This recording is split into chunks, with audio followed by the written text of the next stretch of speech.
ஒரு பக்கம் பாருங்க தான் பேர வயசு இருக்கிற அனிருத், அப்புறம் வந்து சாண்டி, இன்னொரு பக்கம் தன்னுடைய 80களுடைய நண்பர், அப்புறம் போட்டியாளர் டிஆர் வந்து ஒரு குத்து குத்துறாரு இங்க. அத தாண்டி ரஜினிக்கான ஒரு ஒரு மாஸ், ஒரு வைப் வெயிட் பண்றது. ஆ ரஜினி ரசிகர்கள்லாம் வந்து 50 வயசுக்கு மேல ஆயிடுச்சு. பிபி, சுகர் இருக்குதுன்னு சொல்லிட்டு இருக்கும்பொழுது, சின்ன குழந்தை கூட ஆடுற அளவுக்கு வந்துச்சுன்னா, அந்த ஒரு மேஜிக் என்ன மேஜிக்ன்னு தான் தெரியல.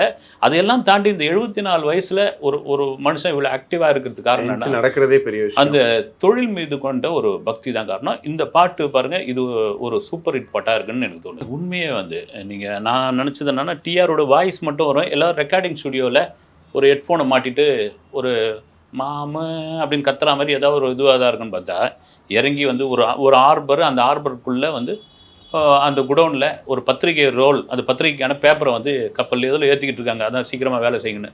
அந்த இடத்துல அந்த காஸ்டியூம போட்டுக்கிட்டு வந்து அவர் ஆடுறாருன்னா, டிஆர்எம் எனர்ஜி மாறாத ஒரு நபர். அவரும் பார்த்தீங்கன்னா, ரஜினி மாரி இன்றைய காலகட்டத்தில் இன்றைய இன்றைய இளைஞர்கள் கூட ஒரு ஒத்து போய் வேலை செய்ற ஒருத்தர்.